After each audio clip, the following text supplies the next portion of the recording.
आता मूल्य ओम शांति। बाप दादा मधुबन।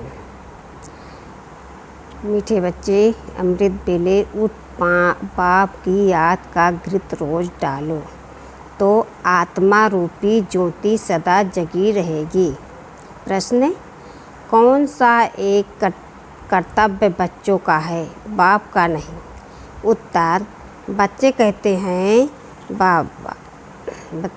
हैं बाबा फलाने संबंधी की बुद्धि का ताला खोलो। बाबा कहते यह धंधा मेरा नहीं, या तो तुम बच्चों का कर्तव्य है। तुम्हारी बुद्धि का ताला खुला है तो तुम औरों का भी ताला खोल स्वर्ग में चलने के लायक बनाओ, अर्थात सबको मुक्ति और जीवन मुक्ति की राह बताओ। गीत जाग सजनिया जाग। ओम शांति। तुम जागे हुए बच्चे बैठे हो, फिर औरों को जगाना है। अज्ञान नींद से जगाना है। तुम जागे हो सो भी नंबरवार, क्योंकि घड़ी घड़ी भूल जाते हो। जगाने वाला कहते हैं सजनिया भूल ना जाओ, यह याद का घृत है। मनुष्य मरते हैं तो दीवे में घृत डालते रहते हैं कि दीवा बुझ न जाए। बाप कहते हैं बच्चे याद करते रहो। यह याद करने के लिए, घृत डालने के लिए सवेरे का टाइम बहुत अच्छा है। सवेरे याद करेंगे तो वह याद बहुत समय कायम रहेगी। तुम्हारा दिवा बुझा हुआ है, अब याद से अपना दिवा जगाते हो। तुम्हारा दिवा जगता रहता है, सतयुग से त्रेता तक जगता रहेगा। इसको दीपमाला कहते हैं। रुद्रमाला और दीपमाला बात एक ही है। याद तो शिव बाबा को ही करना है ना। तुम असल में रुद्रमाला के मोती तो हो ना, अर्थात निर्वाण धाम में रहने वाले हो। उसे शिव बाबा का धाम रुद्र धाम भी कह सकते हैं। बच्चे, रुद्रमाला और दीपमाला एक ही बात है। बात तो शिव बाबा को ही करना है ना। तुम असल में रुद्रमाला के मोती हो ना, अर्थात निर्वाण धाम में रहने वाले हो।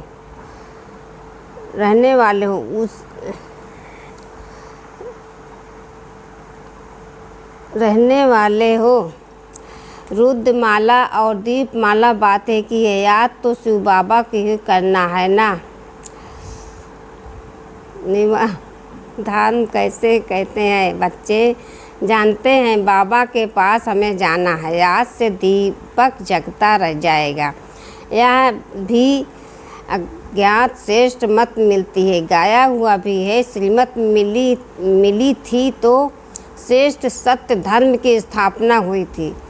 अब तुम्हारा बड़ा झुंड है, नंबरवार। जितना जागते हैं उतना जगा सकते हैं। दिवे को जगाने के लिए सवेरे उठना पड़ता है, घृत डालना पड़ता है। इसमें कोई तकलीफ नहीं। बाप को याद करना ही घृत डालते रहना है।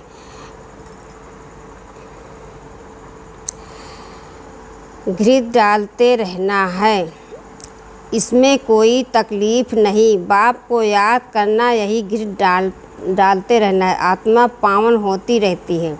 आत्मा पहले पतित थी, अर्थात आत्मा की ज्योति बुझी हुई थी। अब बाप को याद करने से ज्योति जगेगी और विक्रम विनाश होते रहेंगे, अर्थात पावन बनते रहेंगे। अभी आत्मा पर अज्ञान का पर छाया पड़ा हुआ है।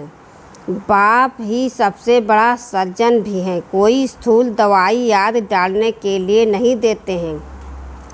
सिर्फ कहते हैं ममेकम याद करो। इस याद में सब दवाइयाँ आ जाती हैं। याद से ही तंदुरुस्त बन जाते हैं।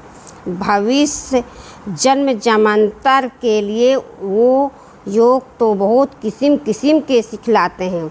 उससे बहुत पहलवान भी बनते हैं, मेहनत करते हैं, अभी तुम महावीर बनते हो। पवित्रता को भी महावीरता कहा जाता है। इससे आयु भी बहुत बड़ी हो जाती है। बाप की याद से ताकत मिलती जाती है। बाप समझाते हैं तुमको पवित्र दुनिया का मालिक बनना है तो अंतिम जन्म पवित्र बनो। सन्यासी भी 5 विकारों का संन्यास करते हैं, परंतु वह तो बहुत दूर जंगल में चले जाते हैं। यहाँ तुमको गृहस्थ व्यवहार में रहते 5 विकार का संन्यास करना है।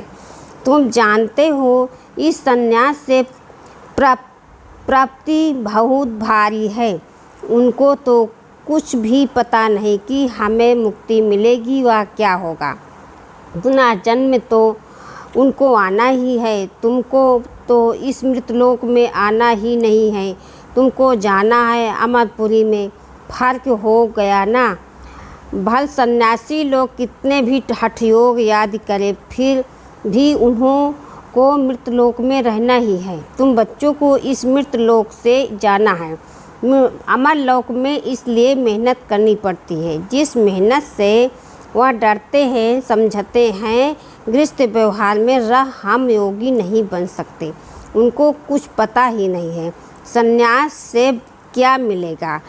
कोई एम ऑब्जेक्ट ही नहीं है। तुम्हारे पास एम ऑब्जेक्ट है।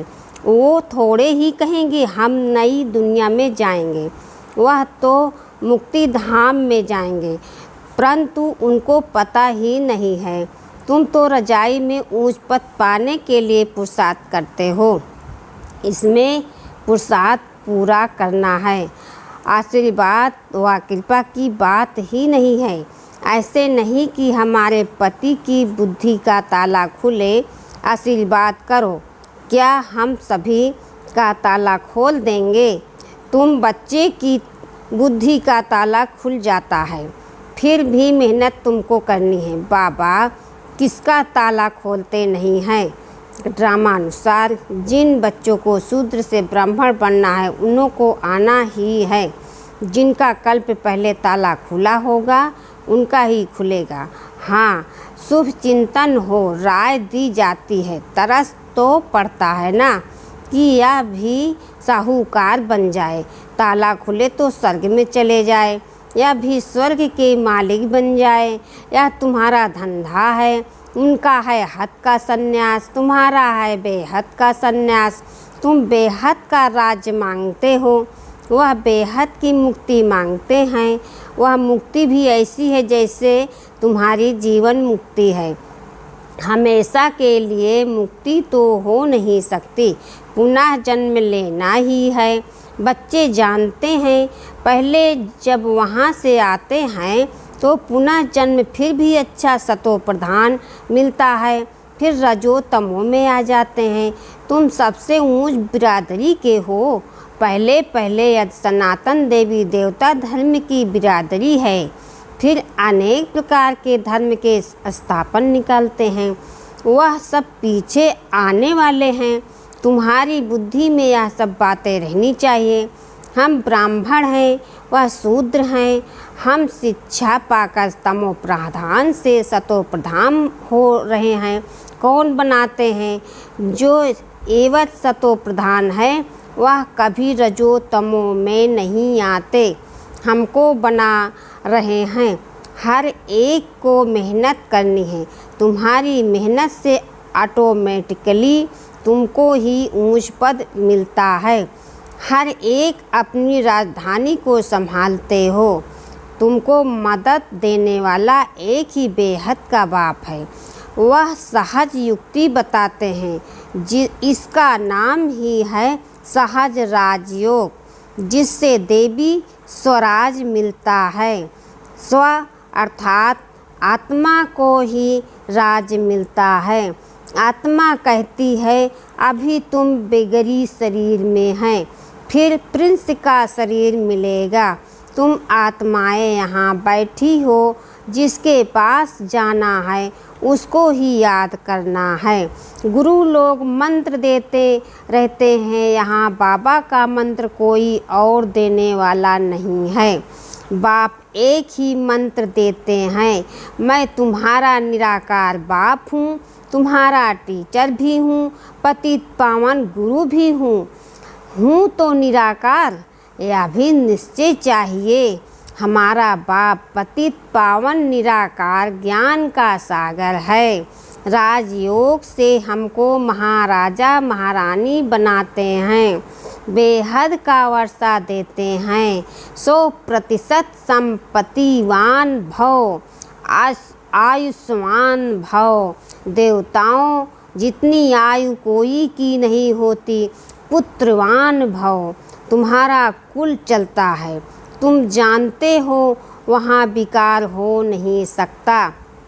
आत्मा को अपनी नॉलेज है, हम अभी जाकर बच्चा बनेंगे, फिर जवान हो बूढ़े बनेंगे, फिर दूसरा शरीर लेंगे। वहाँ की रस्म रिवाज और यहाँ की रस्म रिवाज और है, बाप ही समझा सकते हैं।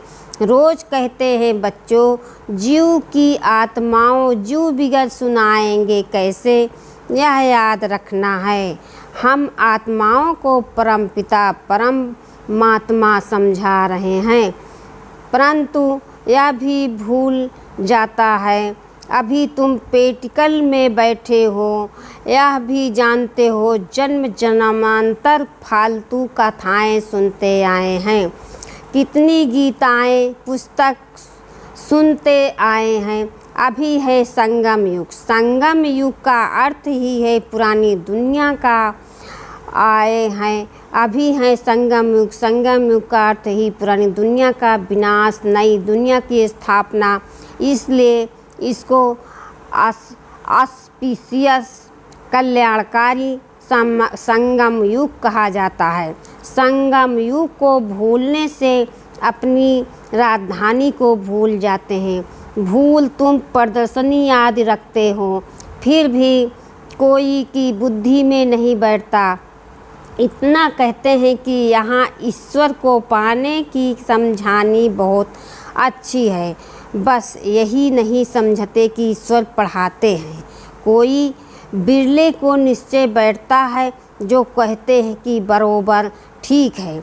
हम भी समझते हैं पढ़ाने वाला परमपिता परमात्मा है।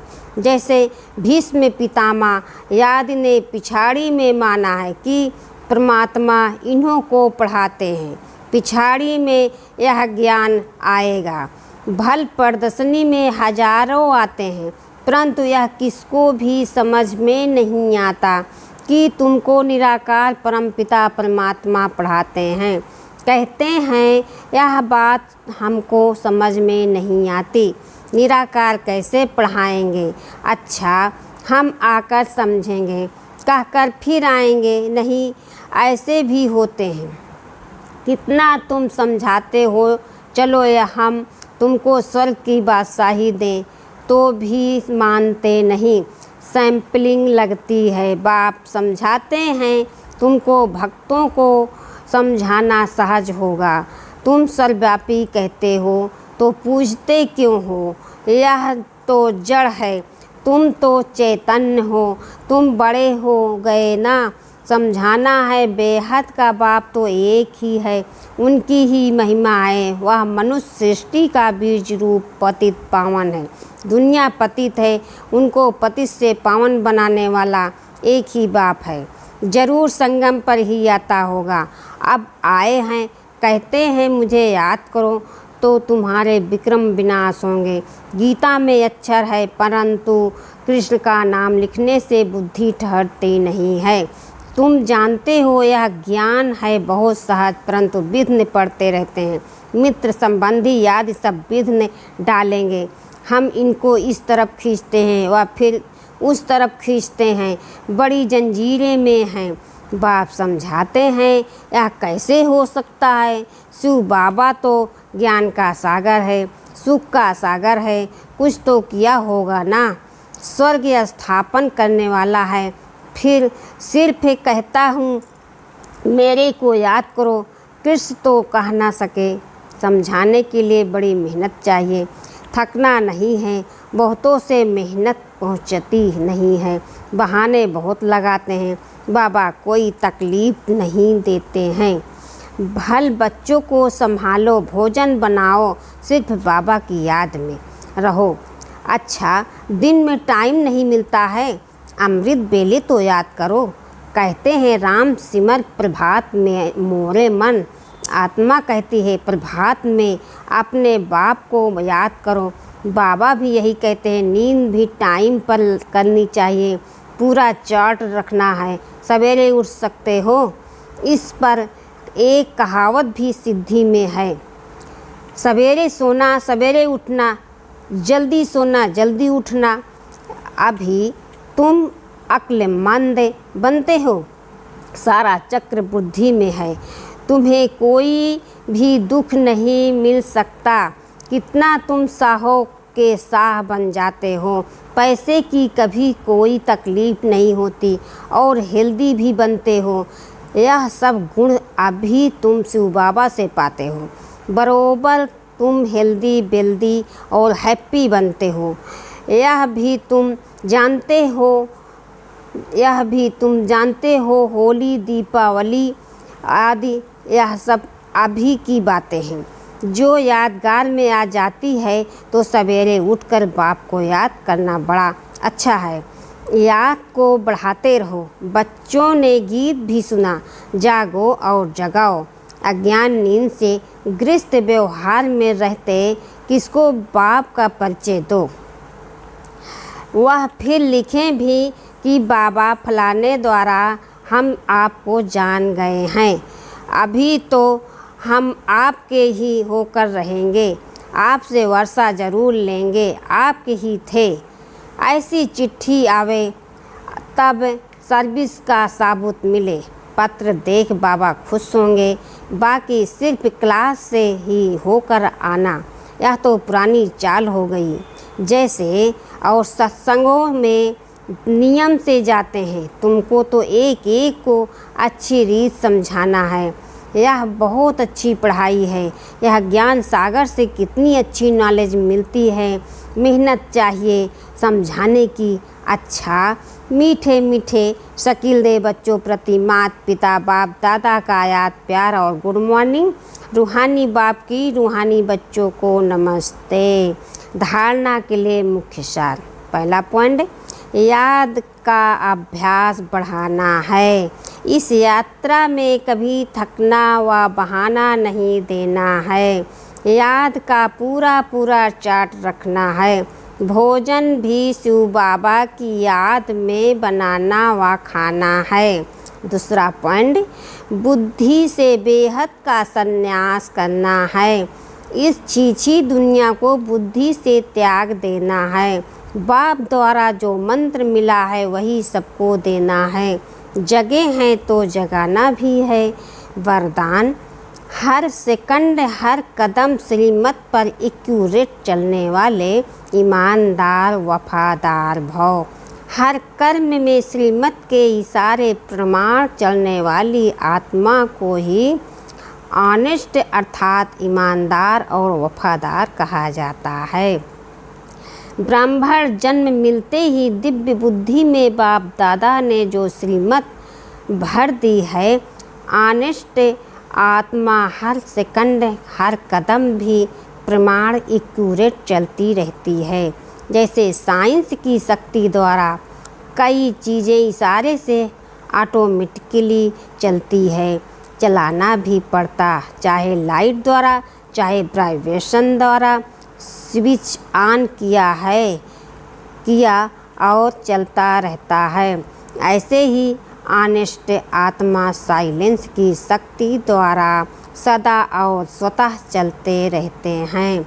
स्लोगन, जहाँ चिंता है वहाँ चैन नहीं हो सकता है। ओम शांति।